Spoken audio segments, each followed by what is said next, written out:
It's not true. It's not true, okay? This. Trash cans. Trying to educate me here. Taiwanized. 大家好，欢迎回到我的频道。我是 Alex， 这是我的朋友 Sophia. And that's the only Chinese you're gonna hear today. Yeah. So today we're going to discuss some more insights into Taiwanese life for foreigners. Please stay with us. Don't forget to subscribe to our channel and of course leave your comments. If you have any questions or interesting topics that you would like us to discuss in our next episode, please write it in the comment section. So let's get on with it.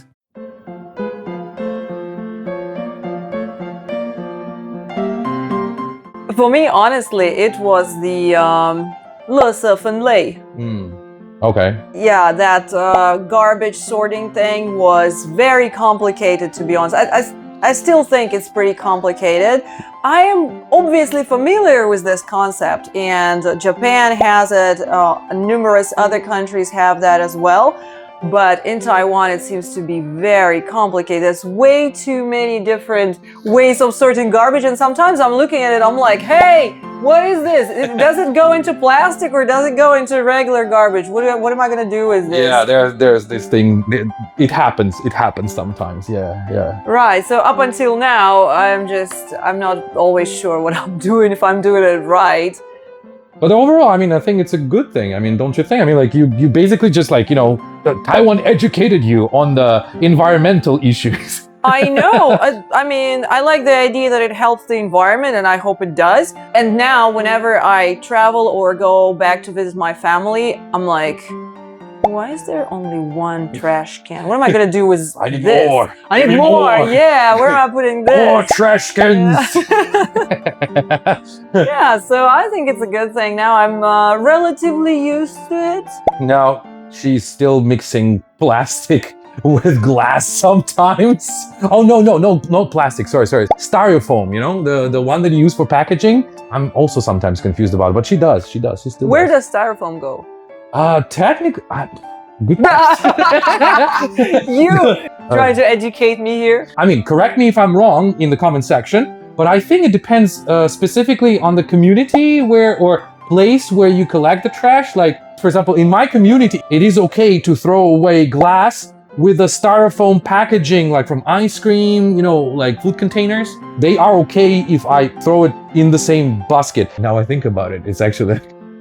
I think that they think it's okay. They're like, no, it's not okay, Alex. Right now, I'm just definitely like telling everyone like how stupid I am. How does styrofoam go together with glass? Honestly, I have no idea. I'm an uneducated savage. Please forgive me.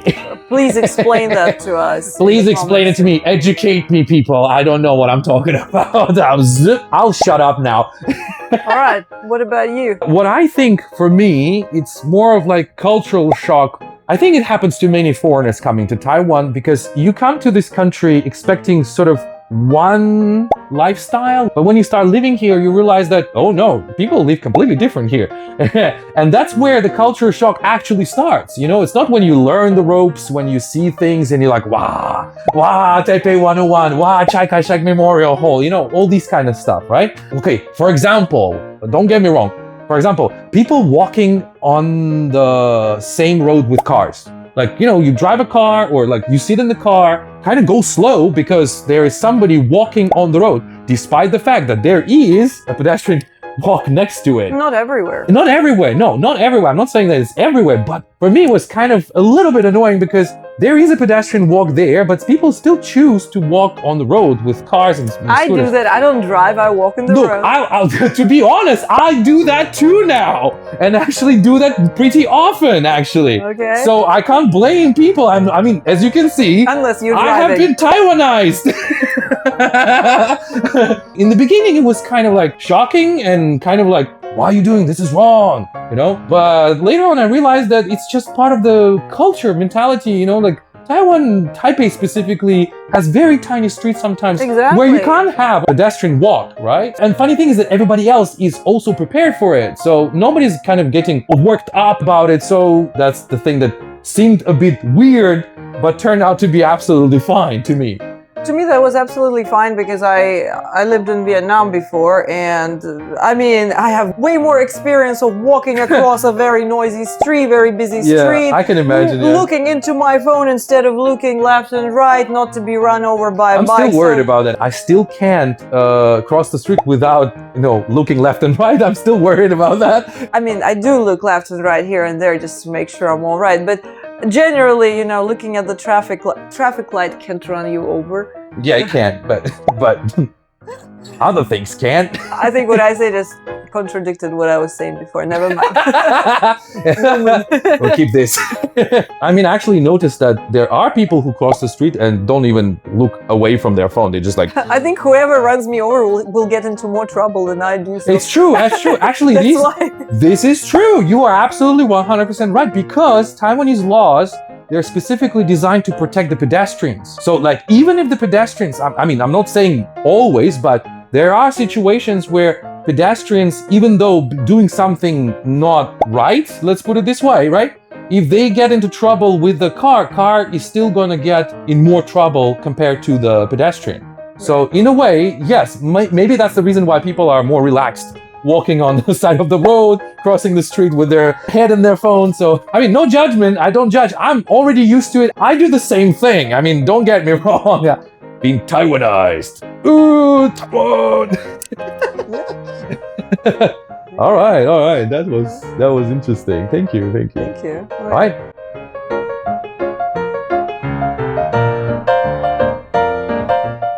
Camping. First time ever have I ever tried camping, like proper camping, not like going to the forest and staying there for a couple of hours. Although I would say it's kind of still far away from the actual survival camping. People call it glamping, glamping. Yeah. Because we still had showers, we still had like the tent that we didn't bring ourselves. The tent had AC and mattresses. So that's glamping. It's sort of okay, it's glamping. Fine. All right. Okay, I'll change my answer. Glamping. I tried glamping first time in Taiwan. Okay. It was an interesting experience because I've never done this before and I haven't done proper camping to begin with. And I started with glamping in Taiwan and it was fun. It was really fun. We went there. It was in Miaoli. We drove for a long time, but we parked. Everything was already been prepared for us. We sat down. I didn't even have dinner. Just start, Of course. Start. It's celebrating Saturday. Okay. But the overall experience was nice. The only thing that I was kind of shocked about, it's like around 10 p.m., all of a sudden, like everybody just went to bed. Literally, I was sitting, like talking with somebody, like a family member or somebody. I was just talking to them, blah, blah, blah, blah, blah, blah. All of a sudden, she's like, okay, Alex, I'm gonna go sleep. I was like, okay, thank you for the conversation. You have a good night. And she goes back into her tent. I look around and there's nobody. And I'm looking at my watch and it's like 10:30 p.m. I realized that, of course, it's not a party camp. It was just a normal family camp. And I got in trouble, actually. Wow. Because I wasn't going to bed so early, So I called my friend. I was sitting there and all of a sudden people start shushing me. And I was like, oh, I'm so sorry. I didn't know that. I forgot. I'm stupid. I forgot the tents don't have walls, and everything that you say can be heard quite far away. So I apologized and I retired to my car. I closed the car and I was finishing my conversation in the car. And then I went to sleep. Let me get this straight. The tents have AC, but they don't have no walls. How does that work? The tent? Yeah, so how do you put an AC? You can imagine a tent, right? Yes, but I can't imagine an AC inside a tent. It's like portable AC. It's like an air purifier. But it was a nice experience. Yeah. Is there some kind of unspoken rule that we don't know about that 10 p.m., 10:30 p.m. people have to go to sleep in glamping, or how does that work? Or is just Alex so unlucky that maybe I just got into the wrong camp. Please, let us know in the comments section. Enlighten us, please. Thank you very much for your comments in the comment section below, and don't forget to subscribe. For me, it was hiking, very similar to yours, but so that was the first hiking in my life. Honestly, I've never been a fan of any kind of outdoorsy activities just because I am one of those little princesses who goes like, oh my god, mosquito, spider! So for me, going into a forest is just it's a torture. But when I came to Taiwan, I decided I'm gonna say yes to like all kinds of fun experiences, and I knew that people, Good job. yeah, and I knew that people do hiking pretty often, and there are so many different hiking routes around the place. So I was like, okay. It was my second week in Taiwan, and I prepared. I bought mosquito cream, wet naps, a bun, some water, and at 12 p.m. Oh my God. on an August afternoon, I went to Xiangshan. I decided to start my journey from a temple that I randomly picked on the map. I got to the temple, which wasn't part of any trail. That was actually like buses were going to that temple. But I think it should be a game. Find a temple. Like, there's Pokemon Go. Yeah. And in Taiwan, it should Temple be Run. Temple Go, Find a temple. I mean, no offense, but there are a lot of temples in Taiwan. Yeah, I love it. I love that. Yeah. So I went to a temple. There was nobody inside. I did a quick bye-bye. And then I noticed that there were statues of different gods on the rocks and little steps going Are they up. our favorite gods? Gods of time I love, didn't gods of money. Pretty sure, but that time I don't even remember what temple that was and what gods they were, because that time I had zero knowledge about Taoist culture. It's all right. So yeah, so I was just checking out and taking pictures. So I started climbing up to each of those statues, and then I noticed that there are steps that are going away like up the mountain from the temple, and I was like, well, I guess that's where the hiking experience begins. That sounds suspicious. And I started going into that jungle. That was just like very thick jungle. Well, first it was just steps that were a little bit rough but manageable. So I started walking. Then I realized that the pathway goes narrower and narrower and narrower, goes up, and the jungle becomes thicker and thicker. And I'm like wiping cobweb off my face, all sweating, screaming because another bug just beat me. What am I doing? Luckily, my phone still had some reception, so I open my Google Maps and I see that I'm in the middle of the green area somewhere. There's no trails around. I'm like, if I die here, nobody won't even find me. It would be more amusing if you open your phone and it would say like you are on Yamingshan Mountain. That would be more amusing. Knowing how fast I walk, I could have been. Yeah, right. You are in Ilan.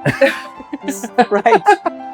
Yep. I started panicking. So 20 minutes later, I suddenly walk out of the forest into a very nice pathway, wide, with a lot of people, with a lot of lovely elderly ladies walking by with like those little sticks.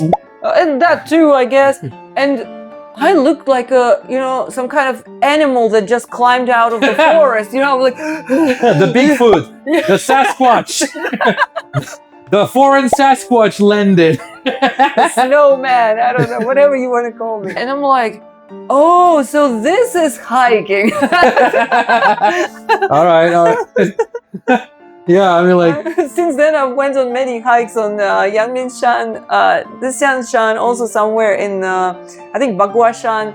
But anyway, that was. Dude, I literally have nothing to say about hiking because my first experience in hiking was my last experience in hiking. I mean, the scenery is beautiful, the views and everything is amazing. Wherever you go, whatever mountain you climb, it's fine. But the amount of effort you have to put into getting there. I took subway to Xiangshan Station. Dude, I do sports, but even if it's a mild hiking, I'm dying like halfway through it. My heart is trying to just like jump out of my chest. While elderly ladies do it like everyday leisurely walk. I mean, this is awesome. I'm actually jealous. I'm jealous. I was impressed. I saw them. I was like, wow. Okay, they're so lively. I'm jealous. I can't do that. I agree with you 100%. It's blazing sun in the afternoon in August. The air is unbreathable. Yeah, it's super hot, and you're like actively exercising, pulling your body up the staircase if there is one. I did it once and I just realized that hiking is just not for me. I'm really sorry. But cycling is, so yeah, bicycle team, go! Just before we're gonna say our goodbyes, here is another fun fact for you. Did you know that there are approximately 400 different species of butterflies currently residing in Taiwan? I saw a couple, yeah. That's why do I think it's a fun fact is that in the course of the past years, decades. You don't climb out of your house. I do. No, wait, hold on. I am a social person. I still go out sometimes. You socialize with me on the couch. No, it's not. It's not true. It's not true, okay? Don't listen to her. I have other friends, okay? I can probably say I've seen maybe like 2 butterflies that I've seen around Taiwan in the course of like years living here. And I'm surprised.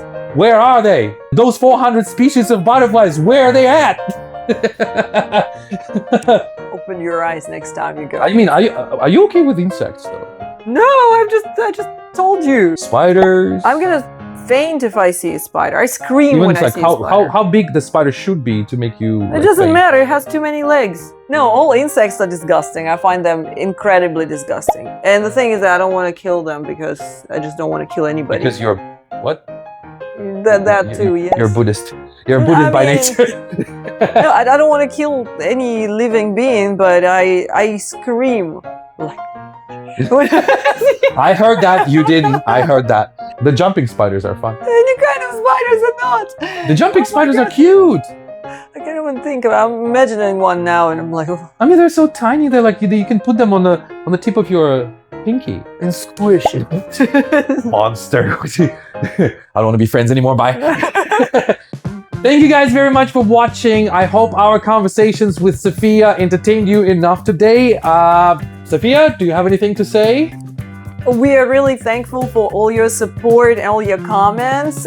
We always read them. We always answer them as fast as we can.